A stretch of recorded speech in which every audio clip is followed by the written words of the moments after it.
വാസിഷ്ഠസുധ Yogavasishthasaram professor G Balakrishnan Nair sir എഴുതിയ വ്യാഖ്യാനത്തിൻ്റെ audio book നമുക്ക് തുടർന്ന് കേൾക്കാം. നിർവാണ പ്രകരണം, ശിഖിധ്വജ ഉപാഖ്യാനം, പേജ് 374. ഭ്രമത്തെ വസ്തുവായി അറിയുന്നതാണ് ഭ്രമത്തെ ഒഴിച്ചുമാറ്റൽ. അഹങ്കാരം മുതലുള്ള ഭ്രമത്തെ വിചാരം ചെയ്ത് ബ്രഹ്മമായി അറിയുന്നതാണ് അവയെ ഒഴിച്ചുമാറ്റൽ. അക്കാര്യമാണ് കുംഭൻ ശിഖിധ്വജനോട് നിർദ്ദേശിക്കുന്നത്. കുംഭൻ തുടർന്നു, ഈ നിലയിൽ വസ്തുബോധം ഉറപ്പു വന്നാൽ അജ്ഞാനം നഷ്ടമായതായി കരുതാം. യഥാർത്ഥ സത്യം വിസ്മരിച്ചു പോയതാണ് അജ്ഞാനഭ്രമത്തിന് കാരണമായി തീർന്നത്. അജ്ഞാനം കുറഞ്ഞു വരുമെങ്കിൽ അതൊടുവിൽ പൂർണ്ണമായും ഇല്ലാതാകുമെന്നും തീർച്ചയാണല്ലോ. അതുകൊണ്ട് ബോധരൂപത്തിൽ തന്നെയാണ് ആത്മാവിൽ ചിത്തവും പ്രപഞ്ചവുമൊക്കെ പെരുകുന്നത്. ബോധരൂപത്തിൽ തന്നെയാണ് ആത്മാവിൽ ചിത്തവും പ്രപഞ്ചവുമൊക്കെ പെരുകുന്നത്. അങ്ങനെ ആത്മാവ് തന്നെ ആത്മാവിനെ ഭ്രമമാക്കി കാണിക്കുന്നു. അത്രയേ ഉള്ളൂ. അല്പം പോലും മറ്റൊന്നുമില്ല. ഈ കാണുന്നതെല്ലാം ശാന്തമായ സ്വരൂപം തന്നെയാണ്. ഇതുറപ്പു വരുത്തുന്നതാണ് സർവത്യാഗം. ശിഖിധ്വജൻ പറഞ്ഞു, ഭഗവൻ, ഞാൻ ഉണർന്നു കഴിഞ്ഞിരിക്കുന്നു. അങ്ങയുടെ വാക്കുകൾ അത്യന്തം യുക്തിയുക്തമാണ്. സൃഷ്ടികർത്താവില്ലാത്തതുകൊണ്ട് ജഗത്തില്ല. അതുകൊണ്ടാണ് പദാർത്ഥത്തെ കാണുന്നയാളുമില്ല. സൃഷ്ടികർത്താവില്ലാത്തതുകൊണ്ട് ജഗത്തില്ല. അതുകൊണ്ട് പദാർത്ഥത്തെ കാണുന്നയാളുമില്ല. ഈ നിലയിൽ ഞാൻ വിബുദ്ധനാണ്, പ്രബുദ്ധനാണ്, മംഗളസ്വരൂപിയാണ്. ഞാൻ എന്നെ വണങ്ങുന്നു. എന്നിൽ നിന്നും ഭിന്നമായി ഒരു ദൃശ്യവും ഇല്ലെന്ന് തെളിഞ്ഞിരിക്കുന്നു. വേറെ പദാർത്ഥമുണ്ടെന്ന് ഭ്രമിച്ചു പോയതുകൊണ്ട് ഇല്ലാത്തതുണ്ടെന്ന് തോന്നാനിടയായി. എനിക്കെല്ലാം ബോധ്യമായി. ആകാശമധ്യം പോലെ ഞാൻ ശാന്തി കൈവരിച്ചിരിക്കുന്നു. ഈ ജഗത്തിൽ ദേശകാലക്രിയാരൂപത്തിൽ പലതുണ്ടെന്ന തോന്നൽ അഹോ കാലം കൊണ്ട് ശമിച്ചു കഴിഞ്ഞിരിക്കുന്നു. ഒരഴിവുമില്ലാത്ത ശാന്തമായ ബ്രഹ്മം മാത്രം അവശേഷിച്ചിരിക്കുന്നു. വസിഷ്ഠൻ പറഞ്ഞു, ഇങ്ങനെ കുംഭൻ്റെ ഉപദേശം രാജാവിനെ സത്യോന്മുഖനാക്കി ഉണർത്തിവിട്ടു. മഹാമോഹക്കുഴിയിൽ നിന്നും കരകയറി അദ്ദേഹം പ്രകാശമയനായി ഭവിച്ചു. കുംഭനിർദ്ദേശം അകൃത്രിമമായി ഭാവന ചെയ്ത് അനുഭവിക്കുവാൻ തുടങ്ങി. സ്വസ്വരൂപമായ ആത്മസ്ഥിതിയിൽ കുറേശ്ശെ ഉറപ്പുവന്നു. മനസ്സ് ചുരുങ്ങി. വാക്കുകൾ ശമിച്ചു മുനിയായിത്തീർന്നു. പാറപ്പുറത്ത് കൊത്തിവെച്ച രൂപം പോലെ നിശ്ചലനായി ഭവിച്ചു. അല്പനേരം കഴിഞ്ഞുണർന്ന് കണ്ണുകൾ മിഴിച്ചു. അതുകൊണ്ട് കുംഭവേഷം ധരിച്ചിരുന്ന ചൂടാല അദ്ദേഹത്തോട് ഇങ്ങനെ പറഞ്ഞു. കുംഭൻ പറഞ്ഞു, രാജാവേ, അനന്തവും ശുദ്ധവും മൃദുവും കളങ്കം പുരളാത്തതുമായ നിർവികൽപ്പ സുഖ അനുഭവത്തിൽ പട്ടുമെത്തയിലെന്ന പോലെ അങ്ങ് വിശ്രമം കണ്ടെത്തിയോ? അങ്ങയുടെ ഉള്ളുണർന്നോ? ഭ്രമമകന്നോ? അറിയേണ്ടതറിഞ്ഞോ? കാണേണ്ടത് കണ്ടോ? ശിഖിധ്വജൻ പറഞ്ഞു, ഭഗവൻ, അങ്ങയുടെ അനുഗ്രഹം കൊണ്ട് എല്ലാ വിഭവങ്ങളും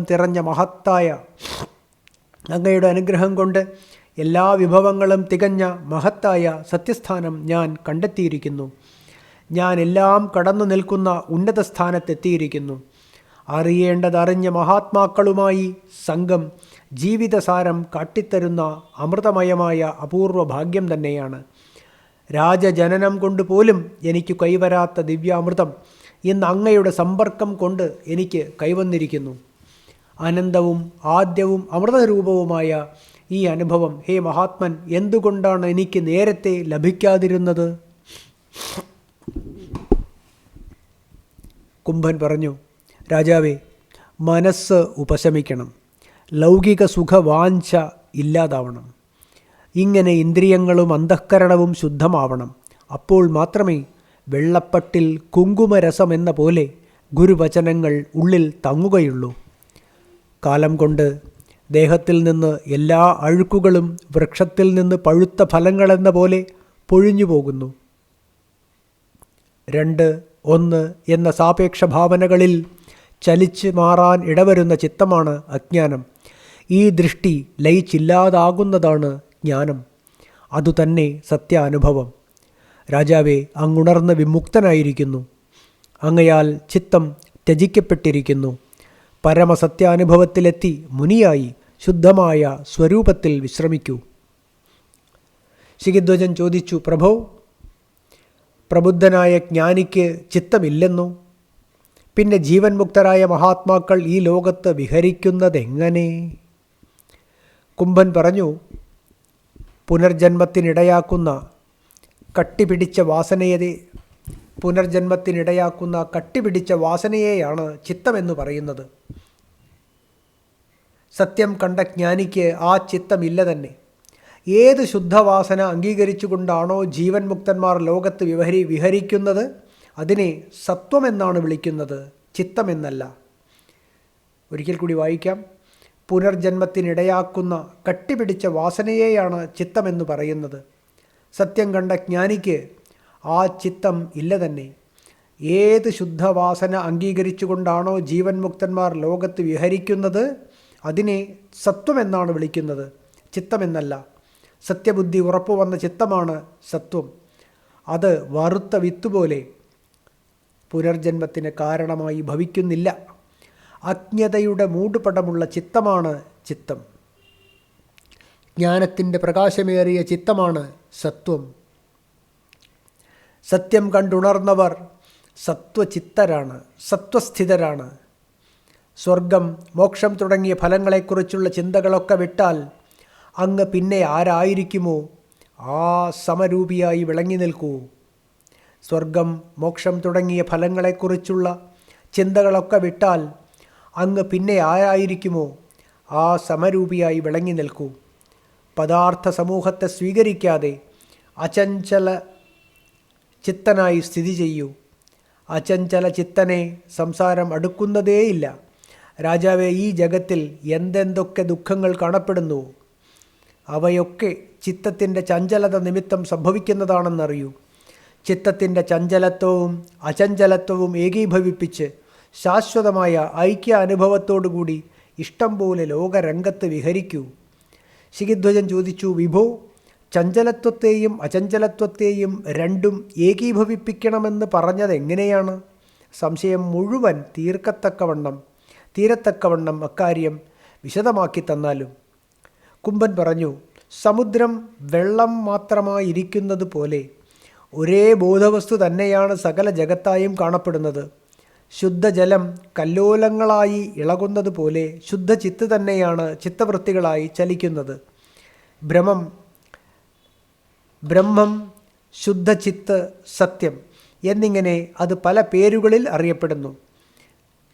ബ്രഹ്മം, ശുദ്ധചിത്ത്, സത്യം എന്നിങ്ങനെ അത് പല പേരുകളിൽ അറിയപ്പെടുന്നു. മൂഢന്മാർ അതിനെ ജഗത്തായി കാണുന്നു.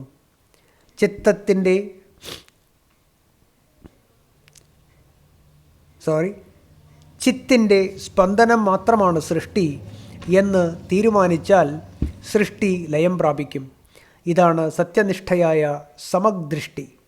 ഈ സമഗ്ദൃഷ്ടി ഇല്ലെന്ന് വന്നാൽ കയറിലെ സർപ്പം പോലെ സൃഷ്ടി വേറെയാണെന്ന് ഭ്രമമുണ്ടാകും. ശാസ്ത്രവിചാരം കൊണ്ടും സജ്ജന സംസർഗം കൊണ്ടും നിരന്തരമായ ബ്രഹ്മഭാവന അഭ്യാസം കൊണ്ടും ചിത്തം ശുദ്ധമായി ചന്ദ്രോദയമെന്ന പോലെ ഉള്ളിൽ സത്യം തെളിഞ്ഞാൽ ഈ ജഗത്ത് പിന്നെ വെറുമൊരു തോന്നൽ. ശാസ്ത്രവിചാരം കൊണ്ടും സജ്ജന സംസർഗം കൊണ്ടും നിരന്തരമായ ബ്രഹ്മഭാവന അഭ്യാസം കൊണ്ടും ചിത്തം ശുദ്ധമായി ചന്ദ്രോദയമെന്ന പോലെ ഉള്ളിൽ സത്യം തെളിഞ്ഞാൽ ഈ ജഗത്ത് പിന്നെ വെറുമൊരു തോന്നൽ. സ്വരൂപമായ ബോധാനുഭവം എവിടെയും നിറഞ്ഞു നിൽക്കും. മഹാത്മാക്കളിൽ ഈ അനുഭവം വിട്ടുപോകാതെ സദാ സഹജമായി വിളങ്ങുന്നു. ഈ നിലയിലെത്തുമ്പോൾ അവരുടെ അനുഭവം ചിത്തത്തിൻ്റെ സ്പന്ദാസ്പന്ദങ്ങളെ രണ്ടിനെയും ഐക്യത്തിലെത്തിച്ചിരിക്കുന്നു എന്ന് കാണേണ്ടതാണ്. ശിഖിധ്വജ മഹാരാജാവേ, ചിത്തമുൾപ്പെടെ ഈ കാണപ്പെടുന്നതെല്ലാം എങ്ങനെ പൊന്തി വന്നു എന്നും എങ്ങനെ വിലയിക്കുമെന്നും എല്ലാം ഞാൻ അങ്ങയോട് വിവരിച്ചു കഴിഞ്ഞിരിക്കുന്നു. ഞാൻ പറഞ്ഞതൊക്കെ നടപ്പാക്കി ചിന്തിച്ചറിഞ്ഞ്, ഹേ മുനിനായക, സത്യം സ്പഷ്ടമായി കണ്ടുകൊണ്ട് പിന്നെ എങ്ങനെയാണോ ഇഷ്ടം അങ്ങനെ ജീവിതം നയിക്കൂ. ഞാൻ സ്വർഗത്തേക്ക് പോകുന്നു. ഇന്ന് പൗർണമി ദിവസമാണ്. ദേവസഭയിൽ പങ്കുകൊള്ളാനായി നാരദമുനി ബ്രഹ്മലോകത്ത് നിന്നും അവിടെ എത്തിയിട്ടുണ്ട്. എന്നെ അവിടെ കണ്ടില്ലെങ്കിൽ അദ്ദേഹം കോപിക്കും. ഗുരുക്കന്മാരെ വിഷമിപ്പിക്കുന്നത് ഒരിക്കലും നല്ലതല്ലല്ലോ. സങ്കല്പമെല്ലാം വെടിഞ്ഞ് ഒന്നും അഭിലഷിക്കാതെ അങ്ങ് സദാ കഴിയണം. ഈ ദൃഷ്ടിയാണ് പരിപാവനമായ സത്യദൃഷ്ടി. വസിഷ്ഠൻ പറഞ്ഞു. ഇത്രയും പറഞ്ഞ് ഭഗവാൻ കുംഭൻ മറഞ്ഞു കഴിഞ്ഞപ്പോൾ രാജാവിന് അതിയായ ആശ്ചര്യം തോന്നി. ശിഖിധ്വജൻ ചിന്തിച്ചു, ആശ്ചര്യം! എത്ര ശീതളവും ശാന്തവും ശുദ്ധവുമായ അനുഭവസ്ഥിതി! അമൃതധാര അനുഭവിക്കുന്നത് പോലെ എൻ്റെ അന്തഃകരണം ശാന്തി അനുഭവിക്കുന്നു. വസിഷ്ഠൻ പറഞ്ഞു. ഇങ്ങനെ ചിന്തിച്ച് ശിഖിധ്വജൻ വാസനാരഹിതനായി പർവ്വതത്തിൽ നിന്നും താഴെ ഇറങ്ങിയവനെപ്പോലെ മൗനിയായി നിലകൊണ്ടു.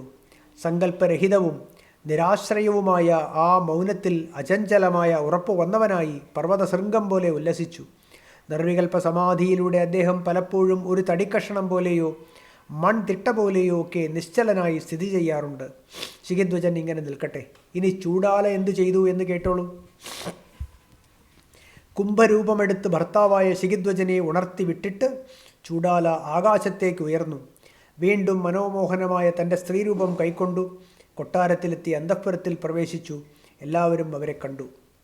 രാജ്യകാര്യങ്ങൾ മുറക്കി നടന്നു. 3 ദിവസം കഴിഞ്ഞ് വീണ്ടും ആകാശഗമനത്തിന് ഒരുമ്പെട്ടു. യോഗബലം കൊണ്ട് കുംഭരൂപമെടുത്ത് നേരെ ശിഖിധ്വജ വനത്തിലെത്തി. അവിടെ തന്നെ ഭൂമിപാലനെ ദർശിച്ചു. നിർവികൽപ്പ സമാധിയിലാണ്ട് നിശ്ചലനായിരിക്കുന്നതായിട്ടാണ് കണ്ടത്. ഈ പരമാനുഭവ സ്ഥാനത്ത് നിന്നും അദ്ദേഹത്തെ ഉണർത്താൻ തീരുമാനിച്ചു. ഇങ്ങനെ ചിന്തിച്ച് ചൂടാല സിംഹനാദം മുഴക്കി. വനേചരന്മാർക്ക് ഭയം തോന്നുമാറുള്ള ആ സിംഹഗർജനം ഭർത്താവിൻ്റെ മുൻപിൽ വീണ്ടും വീണ്ടും ആവർത്തിച്ചു. ആ ഗർജനം കൊണ്ടും രാജാവ് ഇരിപ്പിൽ നിന്നും അനങ്ങിയതേയില്ല. എത്ര ആവർത്തിച്ചിട്ടും ഇളക്കമില്ല.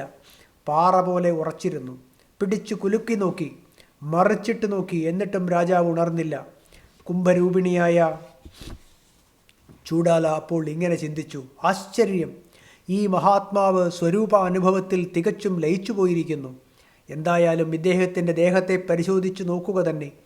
ഉണർവിൻ്റെ വിത്തായ അന്തഃകരണം ഉള്ളിൽ അവശേഷിക്കുന്നുണ്ടെങ്കിൽ ഞാനും ദേഹം നിലനിർത്താം.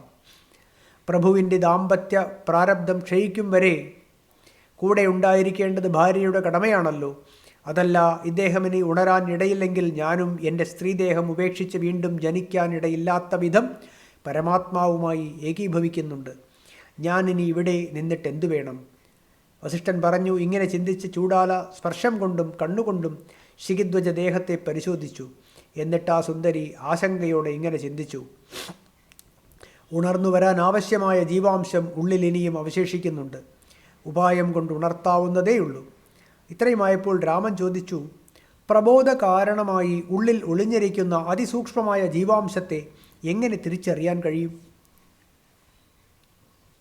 വസിഷ്ഠൻ പറഞ്ഞു, നിർവികൽപ്പ സമാധിയിൽ ആണ്ടിരിക്കുന്ന ജ്ഞാനിയുടെ ഉള്ളിൽ ഉണർന്നു വരാൻ ആവശ്യമായ ജീവാംശം അതിസൂക്ഷ്മമായി ഒളിഞ്ഞിരിക്കുന്നു. വിത്തിൽ പൂവും കായും ഒളിഞ്ഞിരിക്കുന്നത് പോലെ. ചിത്തസ്പന്ദം ഒഴിഞ്ഞു മാറി പർവ്വതം പോലെ നിശ്ചലമായിരിക്കുന്ന അദ്ദേഹത്തിൻ്റെ ദേഹം വാടാതെയും തഴയ്ക്കാതെയും സദാ സമനിലയിൽ കാണപ്പെടും. കുറയുന്നില്ല, കൂടുന്നില്ല, സദാ തുല്യമായി വർത്തിക്കുന്നു. രാമ, നീ ചോദിച്ചതിന് ഞാൻ ഉത്തരം പറഞ്ഞു. ഇനി നമുക്ക് പ്രകൃതം തുടരാം. ചൂടാല ഇങ്ങനെ ചിന്തിച്ചുറച്ച് സ്വദേഹം വിട്ട് ആദ്യന്തരഹിതമായ ബോധതത്വത്തിൽ നിലയുറപ്പിച്ചു. എന്നിട്ട് ഭർതൃഹൃദയത്തിൽ കടന്ന് ജീവാംശത്തെ ചലിപ്പിച്ച് ഉണർത്തിവിട്ടു. തുടർന്ന് ഒരു പക്ഷി കൂട് വിട്ട് കൂടുമാറുന്നത് പോലെ ഭർത്തൃദേഹത്തിൽ നിന്നും സ്വന്തം ദേഹത്തിലേക്ക് കടന്നു. ക്ഷണം കൊണ്ട് കുംഭാകൃതി കൈക്കൊണ്ട് ഇരിപ്പിടത്തിൽ ഉപവിഷ്ടനാവുകയും ചെയ്തു. എന്നിട്ട് വണ്ടിൻ്റെ മധുരമായ സ്വനത്തോടുകൂടി സാമമന്ത്രം ഗാനം ചെയ്യാനും തുടങ്ങി. ആ സാമഗാനസ്വനം കേട്ട് രാജാവിൻ്റെ ദേഹത്തിനുള്ളിൽ വസന്തത്തിൽ താമരയെന്നോണം ബോധജീവാംശം സാവകാശം ഉണർന്നു വരാൻ തുടങ്ങി. സൂര്യൻ താമരയെ വിടർത്തുന്നത് പോലെ ശിഖിധ്വജൻ കണ്ണുകളെ വികസിപ്പിച്ചു. സ്വസ്ഥചിത്തനായ ശിഖിധ്വജൻ തൻ്റെ മുൻപിൽ കുംഭൻ ഇരിക്കുന്നതായി കണ്ടു. സന്തോഷം മുനീശ്വര, അങ്ങ് വീണ്ടും എത്തിച്ചേർന്നു, ഞാൻ ധന്യനായിരിക്കുന്നു എന്ന് പറഞ്ഞുകൊണ്ട് കുംഭന് പുഷ്പാഞ്ജലി അർപ്പിച്ചു. ഭഗവൻ ഭാഗ്യം കൊണ്ട് അങ്ങയെ വീണ്ടും കണ്ടുമുട്ടി. വീണ്ടും അങ്ങ് വീണ്ടും ഈ വനത്തിൽ എത്തിയല്ലോ. അങ്ങയുടെ വരവാണ് ഈ നിലയിൽ ശുദ്ധീകരിച്ചത്. കുംഭൻ പറഞ്ഞു, രാജാവേ, അങ്ങയുടെ അടുത്തു നിന്നും ഞാൻ പോയതിനു ശേഷം എൻ്റെ മനസ്സ് വിട്ടുമാറാതെ അങ്ങയുടെ അടുക്കൽ തന്നെ വർത്തിക്കുകയായിരുന്നു. സ്വർഗലീലയിലൊന്നും എനിക്ക് ഒരു സുഖവും തോന്നിയില്ല. ഞാൻ അവിടെയും അങ്ങയോടൊപ്പമാണ് കഴിഞ്ഞുകൂടിയത്. അങ്ങയെപ്പോലെ ബന്ധുവും പണ്ഡിതനും സുഹൃത്തും മിത്രവും സഖാവും വിശ്വസ്തനും ശിഷ്യനുമായ മറ്റൊരാൾ ഈ ലോകത്ത് എനിക്ക് വേറെ ഇല്ല തന്നെ. ശിഖിധ്വജൻ പറഞ്ഞു, ആശ്ചര്യം! ഞാൻ ചിരകാലമായി പരിചരിച്ചു വളർത്തിയ പുണ്യവൃക്ഷം ഇന്ന് പൂത്ത് കായ്ച്ചിരിക്കുന്നു. തികച്ചും അസംഗനായ അങ്ങ് പോലും എൻ്റെ കൂട്ടുകെട്ട് ഇഷ്ടപ്പെടുന്നല്ലോ. അങ്ങ് വിതറിത്തന്ന യോഗയുക്തികൾ എന്നെ പൂർണ്ണ വിശ്രമത്തിൽ എത്തിച്ചിരിക്കുന്നു. ഈ ശാന്തി സ്വർഗത്തിൽ പോലും എവിടെ കിട്ടാൻ? ഇപ്രകാരമുള്ള നിർമ്മലവും പ്രകാശമയവുമായ സ്വരൂപസ്ഥിതി നേടി ഞാൻ ഇതാ സ്വർഗത്തിലായാലും ഭൂമിയിലായാലും ഇച്ഛ പോലെ വിഹരിക്കുന്നു.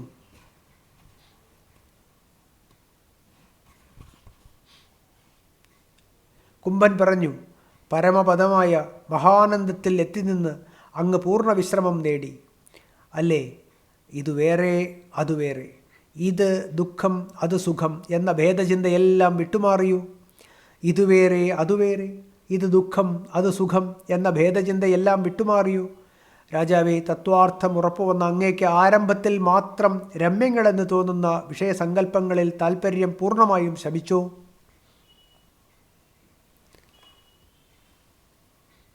അങ്ങയുടെ മനസ്സ് തള്ളാനും കൊള്ളാനും ഒന്നുമില്ലാതെ ശാന്ത സമഭാവം കൈക്കൊണ്ട് വന്നുചേരുന്ന കാര്യങ്ങളിൽ വ്യാകുലപ്പെടാതെ കഴിയുന്നുണ്ടോ? ശിഖിധ്വജൻ പറഞ്ഞു, ഭഗവൻ, ബോധാനുഭവ മഹത്വം കൊണ്ട് ദൃശ്യത്തെ കടന്നു നിൽക്കുന്ന സത്യം നല്ലപോലെ തെളിഞ്ഞിട്ടുണ്ട്. സംസാരത്തിൻ്റെ മറുകര കണ്ടെത്തി, കിട്ടേണ്ടത് കിട്ടി എന്നുറപ്പു വന്നു. ഇനി എനിക്കായി ഉപദേശിക്കാൻ ഒന്നുമുണ്ടെന്ന് തോന്നുന്നില്ല. എവിടെയും ഞാൻ അത്യന്ത തൃപ്തൻ. ഒരു വല്ലായ്മയും എന്നെ ബാധിക്കുന്നില്ല. സംസാരബന്ധം എനിക്കിനി ഇല്ല. മോഹമെല്ലാം ഒഴിഞ്ഞുപോയി. രാഗശേഷമില്ല. ശമഭൂഷിതമായ മനസ്സിൽ സർവസമത്വം സദാ കളിയാടി നിൽക്കുന്നു. സൃഷ്ടികളങ്കം പറ്റിച്ചേരാത്ത സർവാത്മക സത്ത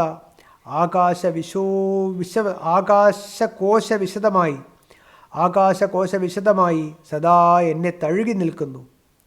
വസിഷ്ഠൻ പറഞ്ഞു, ഇങ്ങനെ അറിയേണ്ടതറിഞ്ഞ ആ രണ്ടാളും വിചിത്രങ്ങളായ അധ്യാത്മകാര്യങ്ങൾ അന്യോന്യം ചർച്ച ചെയ്ത് ഏതാനും ദിവസം ആ കാട്ടിൽ സഞ്ചരിച്ച് കഴിഞ്ഞുകൂടി. ഒരേ തരത്തിലുള്ള വനങ്ങൾ, കുറ്റിക്കാടുകൾ, കാഴ്ചകൾ, താഴ്വാരകൾ, നദികൾ, മൃഗങ്ങളെക്കൊണ്ടു നിറഞ്ഞ കാട്ടുപ്രദേശങ്ങൾ, ചെടിക്കൂട്ടങ്ങളെല്ലാം അവർ ഒരുമിച്ച് കണ്ടു രസിച്ചു നടന്നു. തുല്യ സ്നേഹനിധികൾ, കൂട്ടുപിരിയാത്തവർ, സമബുദ്ധികൾ, സമോത്സാഹന്മാർ.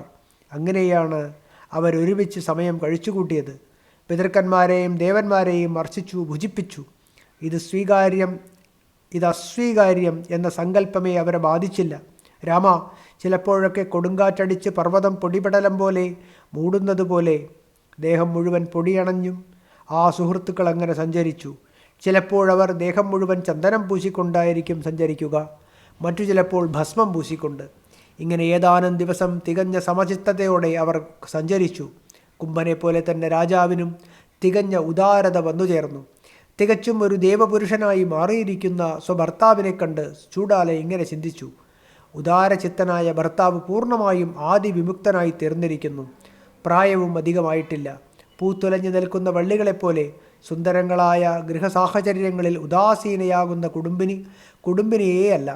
അറിയേണ്ടതറിഞ്ഞവർ പോലും കർമ്മഗതിയിൽ വന്നുചേരുന്ന സുഖസന്ദർഭങ്ങളെ തള്ളിക്കളയുന്നത് ശരിയല്ല. അതുകൊണ്ട് ഞാൻ പ്രജ്ഞ കൊണ്ട് പുതിയൊരു സംവിധാനം രൂപപ്പെടുത്തുന്നതാണ്. അങ്ങനെയായാൽ രാജാവായ ഭർത്താവ് എന്നോടൊപ്പം രമിച്ചുകൂടും. ഇങ്ങനെ ചിന്തിച്ചു ചൂഡാല വനമധ്യത്തിൽ ആൺകുയിലിനോട് പെൺകുയിലെന്ന വണ്ണം ഇങ്ങനെ പറഞ്ഞു.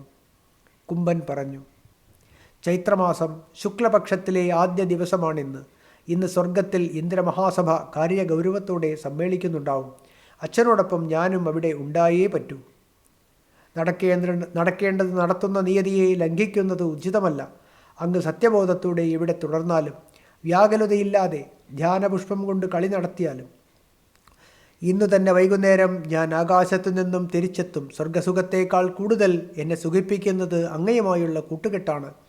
ഇങ്ങനെ പറഞ്ഞ് ഒരു പൂക്കുല കുംഭൻ സുഹൃത്തിനായി സമ്മാനിച്ചു. പ്രഭുവിനെ പ്രീതിപ്പെടുത്താൻ എന്ന പോലെ കൽപ്പവൃക്ഷത്തിൽ നിന്നൊടിച്ചെടുത്ത ആ പൂക്കുല മിത്രത്തിന് നൽകി. പെട്ടെന്ന് തന്നെ തിരിച്ചെത്തണം എന്നിങ്ങനെ രാജാവ് അരുളി ചെയ്യുന്നതിനിടയിൽ കുംഭൻ ഒരു ശരത്കാല മേഘം പോലെ ആകാശത്തേക്ക് കുതിച്ചുയർന്നു. ശിഖിധ്വജൻ്റെ ദൃഷ്ടിയെ അതിക്രമിച്ചു എന്ന് തോന്നിയപ്പോൾ ചൂടാല കുംഭരൂപം വെടിഞ്ഞു. ശാന്തമായ ചുഴി ജലശോഭ വീണ്ടെടുക്കുന്നത് പോലെ സുന്ദരമായ തൻ്റെ അങ്കനാരൂപം വീണ്ടെടുത്തു. പൂങ്കുലകൾ കൊണ്ട് നിറഞ്ഞ കൽപ്പവൃക്ഷം പോലെ ശോഭിച്ചു നിൽക്കുന്ന തൻ്റെ കൊട്ടാരത്തിലെത്തി. ആരും കാണാതെ സുന്ദരിമാരെ കൊണ്ട് നിറഞ്ഞ അന്തഃപുരത്തിലേക്ക് കടന്നു. താമസം കൂടാതെ രാജ്യകാര്യങ്ങളൊക്കെ ചെയ്തു തീർത്തു. സന്ധ്യയായതോടെ വീണ്ടും കുംഭരൂപം ധരിച്ച് ശിഖിധ്വജൻ്റെ മുമ്പിലെത്തി. ഖിന്നഭാവത്തിൽ മുഖം മ്ലാനമാക്കി സ്ഥിതി ചെയ്തു. രാത്രി ചന്ദ്രനെ മൂടൽമഞ്ഞുകൊണ്ട് മ്ലാനമാക്കുന്നത് പോലെ, അഥവാ താമരയെ മുകുളമാക്കുന്നത് പോലെ. കുംഭനെ മ്ലാനവദനായി കൊണ്ട് ശിഖിധ്വജൻ എണീറ്റു. ഖിന്ന മനസ്സനായി ഇങ്ങനെ ചോദിച്ചു: ദേവപുത്ര, നമസ്കാരം. എന്തോ വല്ലായ്മയുള്ളതുപോലെ കാണപ്പെടുന്നുണ്ടല്ലോ. സുഹൃത്തെ, വ്യാകുലത ഉപേക്ഷിച്ച് ഈ ഇരിപ്പിടത്തിൽ ഉപവിഷ്ടനാകൂ. 311 ശ്ലോകം.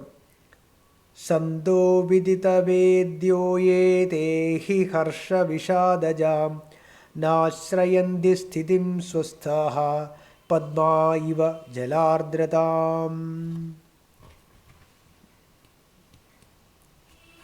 Audio book തുടരുന്നതാണ്.